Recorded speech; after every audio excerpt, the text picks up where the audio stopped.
오늘 함께 묵상할 하나님의 말씀은 골로새서 3장 12절부터 17절까지. 그러므로 너희는 하나님이 택하사 거룩하고 사랑받는 자처럼 긍휼과 자비와 겸손과 온유와 오래 참음을 옷 입고.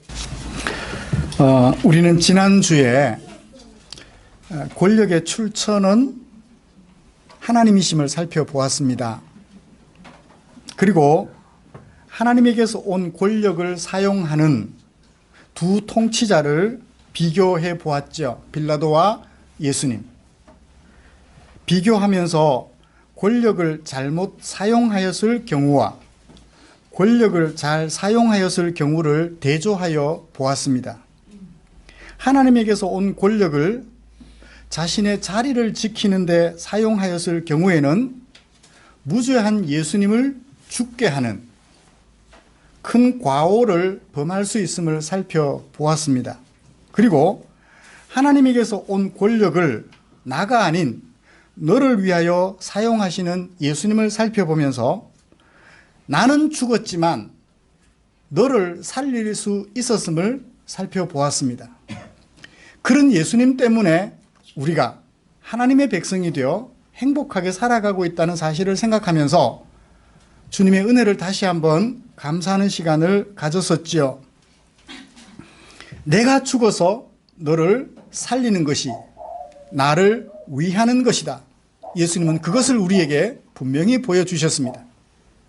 지난 한 주간 동안에 내게 주어진 권력을 어떻게 사용하고 있는지 깊이 묵상해 보셨나요? 하나님에게서 온 권력을 잘 사용하여 너를 살림으로 나의 미래를 준비하는 아름답고 지혜로운 하나님의 백성으로 살아가기를 원하는 우리를 위해서, 또 추수감사절을 맞아 하나님의 은혜를 감사하고자 하는 우리를 위하여 하나님께서는 골로새서 3장 12절부터 17절까지 말씀을 주셨습니다. 저는 이 말씀을 가지고 감사하는 자가 되라는 제목으로 설교하려고 합니다. 오늘 우리가 함께 교독한 말씀은 바울이 골로새 지방에서 예수님을 믿고 하나님의 백성으로 살아가는 성도들을 위하여 바울이 써서 보낸 편지 중에 한 부분입니다.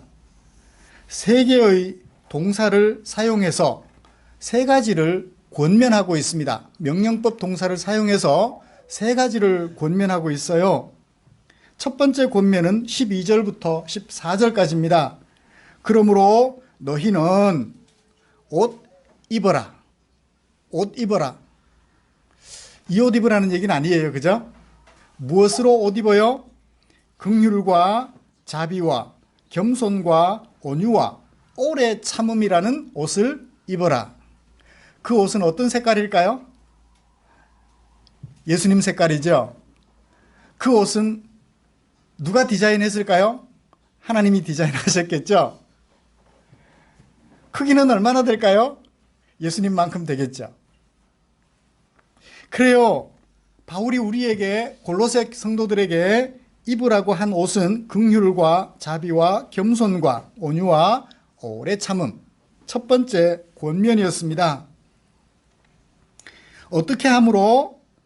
13절과 14절, 용납함으로, 용서함으로, 그리고 사랑을 더함으로 옷 입어라, 그렇게 말씀해 주셨습니다. 두 번째 권면은 15절입니다. 그리스도의 평강이 너희 마음을 주장하게 하라.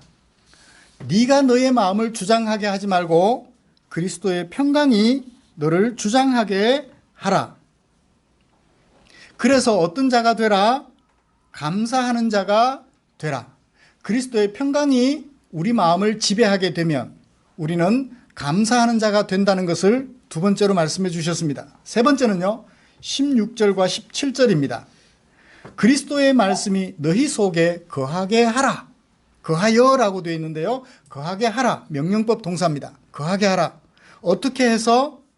가르쳐서, 권면해서, 찬양해서, 감사해서. 감사하고 찬양하고 권면하고 가르치면 그리스도의 말씀이 우리 안에 풍성이 거하게 된다. 거하게 해라. 그 얘기. 그래서 모두 세 가지 명령법 동사인데요. 12절에 옷 입어라. 16절에 거하라. 거하여가 거하라로 됩니다. 거하라. 거하게 하라. 그 다음에 두 번째는 15절 그리스도의 평강이 너희 마음을 주장하게 하라. 그렇게 모두 세 가지 권면인데요.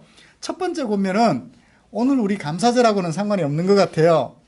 왜냐하면 거기에는 감사라는 단어가 들어있지 않기 때문입니다. 그래서 두 번째, 세 번째 권면을 중심으로 살펴보면서 오늘 하나님이 주시는 은혜를 나누려고 합니다. 말씀 나눌 때 하나님의 크신 은혜가 저와 여러분들에게 충만하시기를 소원합니다.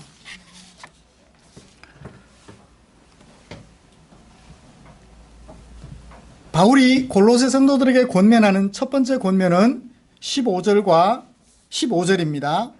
그리스도의 평강이 너희 마음을 주장하게 하라. 그래서 너희는 감사하는 자가 되라.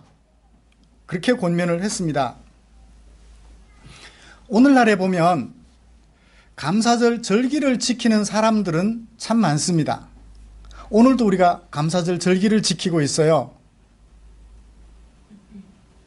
우리는 봄에 맥주 감사절은 따로 지키지 않습니다.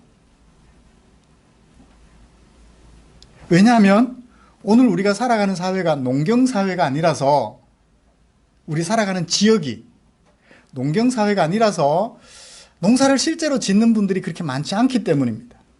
우리 교회가 농어촌에 있기는 하지만 우리 김보경 집사님 네 분을 빼고 또 최영조 집사님 네 분을 빼고는 실제로 농사를 짓는 분이, 이효진 집사님도 요즘 농사를 지으시네. 투잡을 하셔서. 농사를 짓는 분이 많지 않아서 감사절 절기를 지키는 것이 의미가 있을까라는 생각 때문에 봄에 드리는 맥주 감사절은 따로 지키지는 않습니다. 추수 감사절을 지키는데요. 감사절 절기를 지키는 사람들은 많아요. 교회도 그렇습니다. 그러면 과연 감사하는 사람들은 얼마나 될까요? 감사하는 사람. 감사하는 사람은 그리 많지 않은 것 같아요. 감사하며 사는 사람은. 오늘날 현실을 돌아보면 감사절 절기를 지키는 사람은 있지만 감사하며 살아가는 사람은 그리 많지 않은 것 같아요. 제가 지난주 중에 어디 가서 강의를 할 기회가 있었습니다. 여러분, 복 받으려고 헌금하십니까? 하나님의 은혜가 감사해서 헌금하십니까? 복 받으려고 하지요. 복 받으려면 그렇게 하라고 가르치지 않았습니까? 흔들어 넘치도록 주신다는데 그걸 받기 위해서는 해야 되지 않겠습니까? 그걸 가르쳐야 되지 않겠습니까? 라고 얘기하는 것을 들어보았습니다. 감사해서 사는 사람들이 아니라 감사할 거리를 얻기 위하여 살아가는 사람들이 많아요.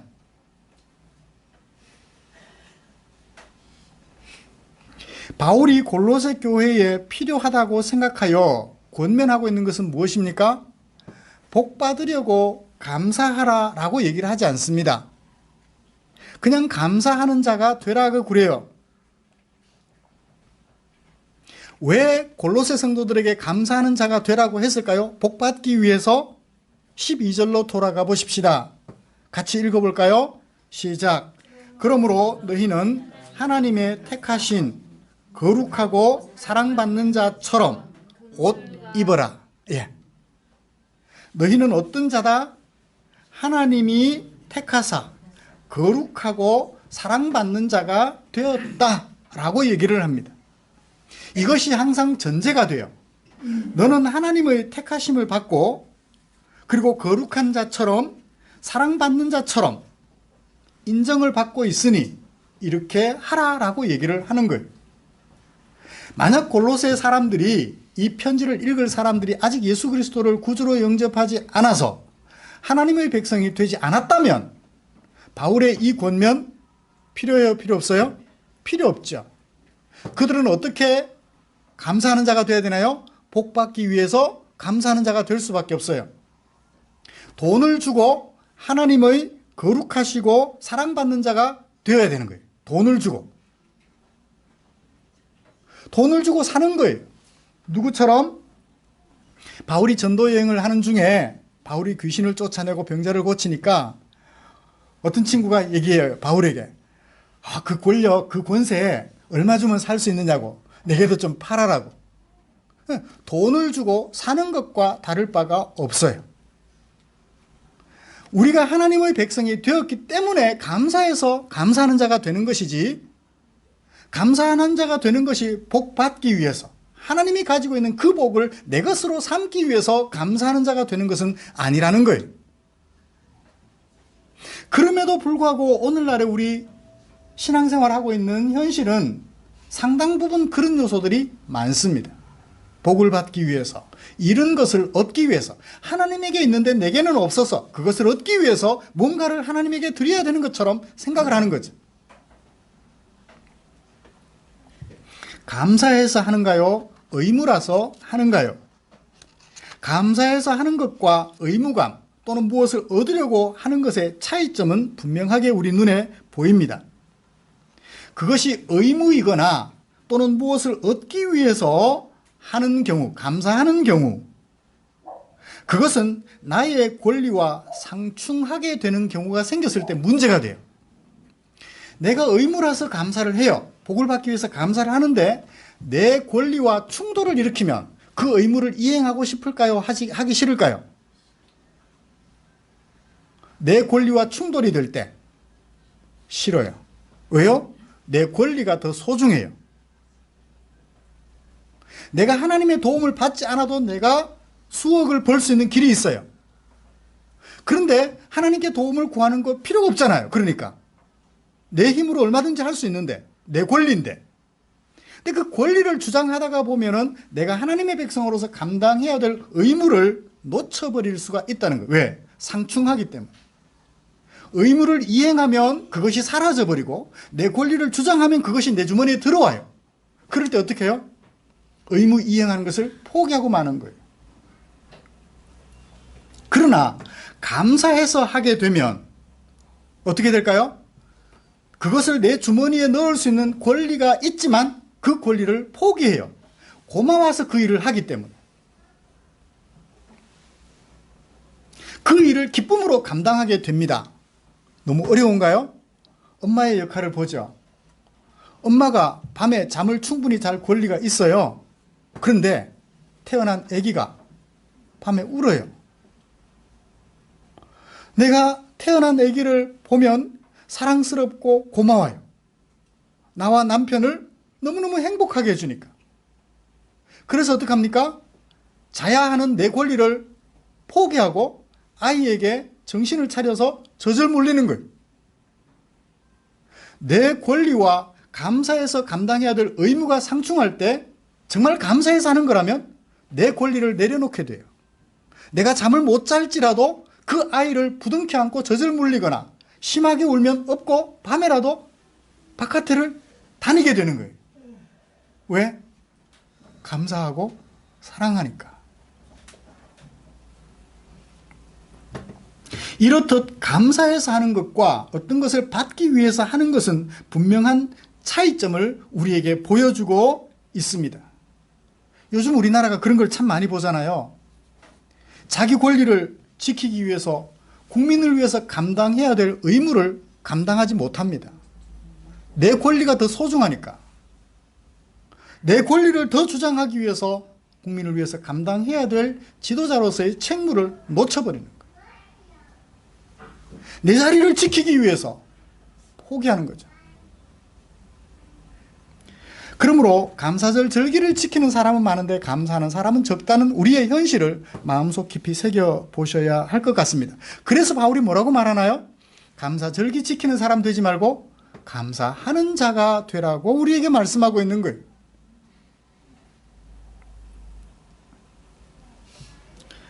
감사하는 자가 되라.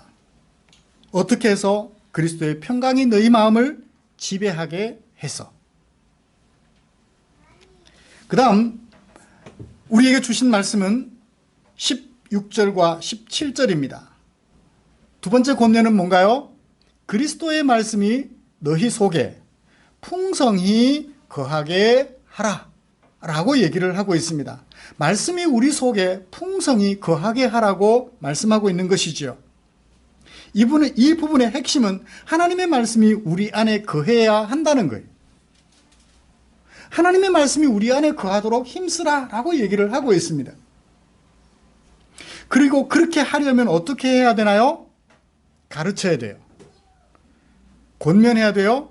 찬양해야 돼요. 감사해야 돼요. 거하라는 말은 명령법 동사고요. 그 밑에 가르치며 권면하며 찬양하며 감사하다라는 것은 현재 분사형이에요. 분사형 동사는 형용사적 역할을 합니다. 이렇게 해서 이렇게 해라라는 의미가 돼요. 그래서 이렇게 해라는 거하게 하라. 어떻게 해서? 가르쳐서, 권면해서, 찬양해서, 감사해서 하나님의 말씀이 우리 속에 거하도록 하라라고 권면을 하고 있습니다. 여러분, 바울은 왜 이런 권면을 했을까요? 하나님의 말씀이 우리 속에 거하게 되면 우리는 어떻게 될까요? 우리는 하나님의 사람으로 바뀌어 갑니다. 1 더하기 1은 1이라는 것을 배우면 계산할 수 있는 사람으로 바뀌어 가죠. 그렇죠? 네. 수학을 아는 사람. 우리가 인생을 살아가면서 수학 없이는 살기 어렵습니다.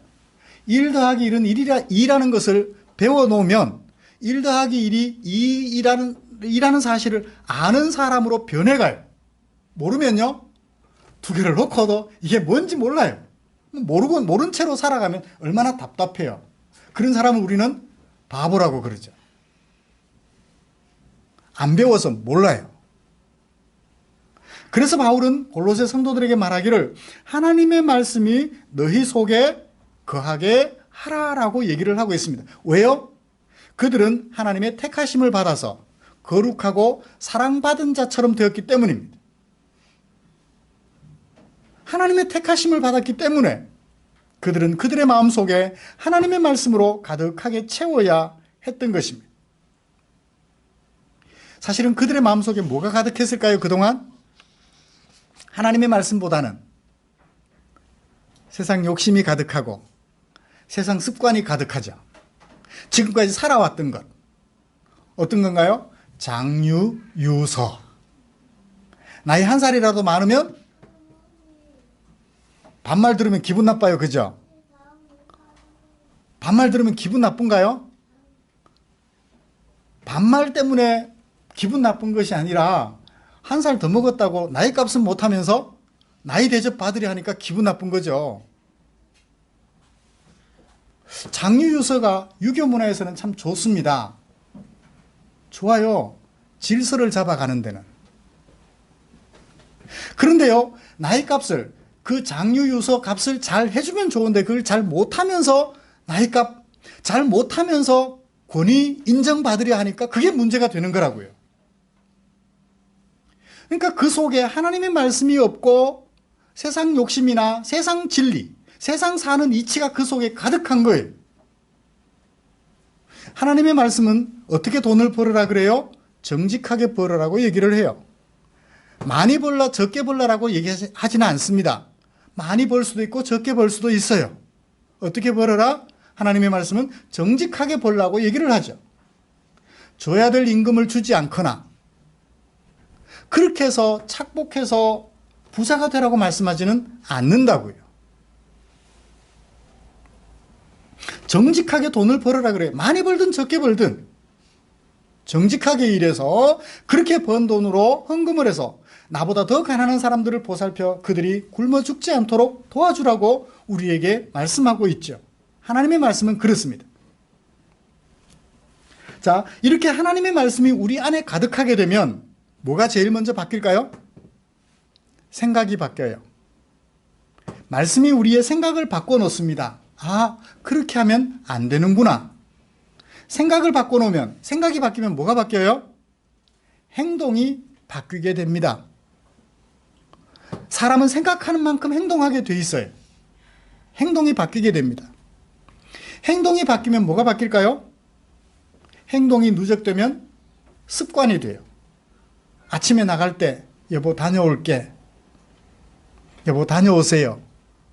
습관이 되면요, 서로를 기대하는 마음이 있습니다. 퇴근해 올 때까지 건강하게 잘 지내야 될 텐데, 집에 올 때까지 건강하게 잘 지내야 될 텐데, 기다리는 마음, 기다려주는 사람에 대한 기대심, 이런 것들이 있어서 습관을 바꿔줘요. 가든지 말든지, 오든지 말든지, 끝이에요 그냥. 말씀은 생각을 바꾸고 생각은 행동을 바꾸며 행동은 습관을 바꾸게 됩니다. 습관을 만들어내게 됩니다. 그 습관은 그 사람의 인격을 만들어내지요. 하나님의 말씀이 우리 속에 거하게 되면 우리는 어떤 사람이 될까요? 하나님의 백성이 되는 거예요. 다투고 성내고 장유유서 질서나 지키려 하고 값은 못하면서 대접이나 받으려 하고 그런 식으로 한다면 그 사람은 어떤 사람? 그냥 세상 사람, 하나님 없는 사람이 되는 거예요.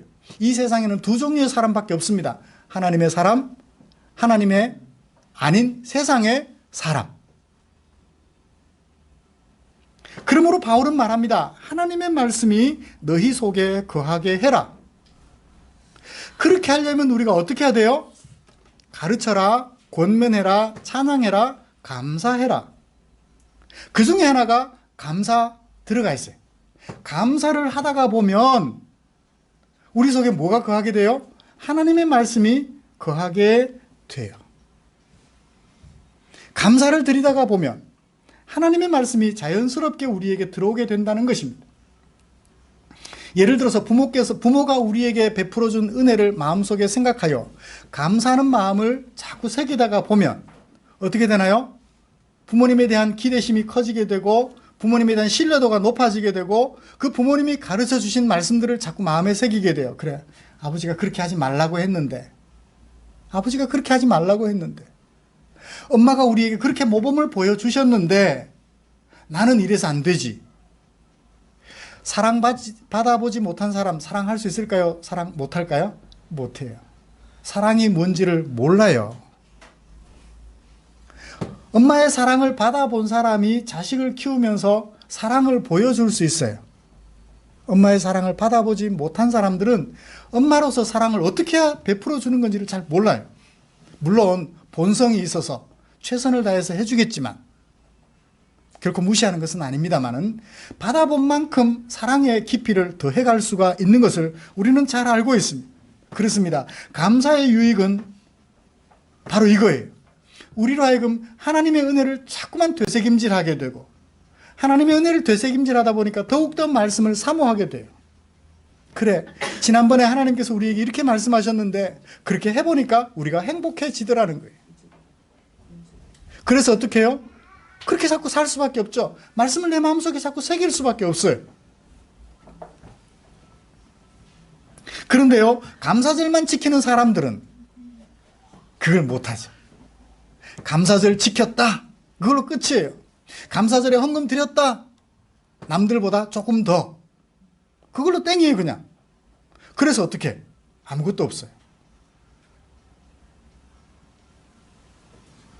어쩌면 지갑이 털린 것 같은, 그냥 지갑이 털려버린 것 같은 그런 느낌밖에 없는 거죠. 여러분, 하나님께서 배에 기름이 없어가지고 송아지를 잡고 염소를 잡으면 기름을 달라고 하셨을까요? 사람들이 그 기름 먹으면 별로 안 좋아요. 하나님 제일 안 좋은 것 달라고 그러셔요. 왜 그랬을까요? 늘 하나님을 생각하고 그 하나님의 말씀을 쫓아 사람들을 사랑하라고, 그 마음을 깨우쳐 주시려고 하나님은 기름을 태워 번제물로 드리라고 하신 것이지. 그런 하나님의 마음을 놓쳐버려요. 하나님이 가진 것이 없어서 우리에게 헌금을 달라 하실까요? 아닙니다. 이 세상의 모든 것은 하나님의 것입니다.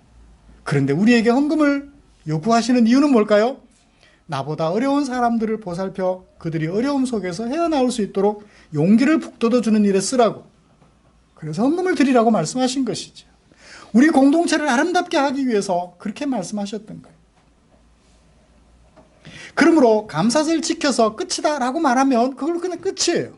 그렇지만 감사하는 자가 되면 하나님의 말씀을 자꾸만 담게 되고, 하나님의 말씀을 담다가 보면 생각이 바뀌고 행동이 바뀌며 습관이 바뀌게 돼서 그 사람의 인격이 나도 모르는 사이에 큰 바위 얼굴이 되어 있는 거예요. 말씀을 마치겠습니다. 오늘 우리가 추수감사절을 지키고 있습니다. 그렇지만 감사하는 삶을 사는 사람은 많지가 않은 것 같아요. 감사하는 자가 되어서 우리 마음속에 하나님의 말씀을 날마다 더욱 가득가득 채워서 우리의 인격이 하나님의 택하사 거룩하시고 거룩하게 하시며 사랑받은 자처럼 해주신 그 하나님의 은혜를 헛되이 하지 않는 저와 여러분들 되시기를 주님의 이름으로 축복합니다. 감사절은 헌금하는 절기가 아니라 하나님의 은혜를 마음속에 새기며 감사의 마음을 다져보고 감사하는 삶을 살기 위한 그런 절기임을 마음에 새기면서 이번 감사절을 지내셨으면 하는 마음 간절합니다. 기도하겠습니다. 하나님 아버지, 그렇습니다. 우리가 감사하는 것은 더 많은 은혜를 받기 위함이라는 것을 과거에 그런 생각 가졌음을 부인할 수가 없습니다. 그렇지만 이제 하나님의 말씀을 묵상하고 또 묵상하면서 하나님께서 우리에게 베풀어 주신 그 은혜가 있어 감사할 수밖에 없음을 마음속에 다짐해 봅니다. 아버지 하나님, 절기 때 헌금 드리는 것으로 감사절 지켰다라는 생각 내려놓게 하시고 이제 온전히 하나님께서 우리에게 베푸신 그 은혜를 기억하여 감사하는 마음으로 우리의 삶을 살아가게 하여 주시옵소서. 겸손을 감사하기 때문에 겸손을 옷 입고 오래 참음을 옷 입으며 살아가는, 하나님의 말씀을 내 마음속에 담으며 살아가는 아름다운 종들 되게 하여 주시옵소서. 언제나 우리를 사랑해 주시는 주께 감사드리며 예수님의 이름으로 기도드리옵나이다. 아멘.